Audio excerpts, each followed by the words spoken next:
Ustoz, inglizcha kino tavsiya qila olasizmi? Albatta, ingliz tilini faqatgina dars bilan emas, kino bilan ham improve qilishingiz mumkin. Lekin ko'p o'quvchilar o'zining darajasiga mos film tanlasha olmaydi.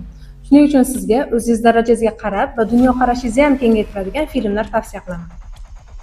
Agar ingliz tilini o'rganishda endigina boshlagan bo'lsangiz, ikkita film: Finding Nemo, I gotta find my son Nemo!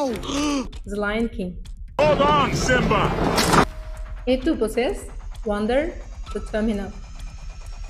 B1 darajadagilar uchun Gifted Hands, The Karate Kid. Agar B2 darajada bo'lsangiz, Forrest Gump, Pursuit of Happiness. Va nihoyat C1 darajadagilar uchun The Founder, The Social Network.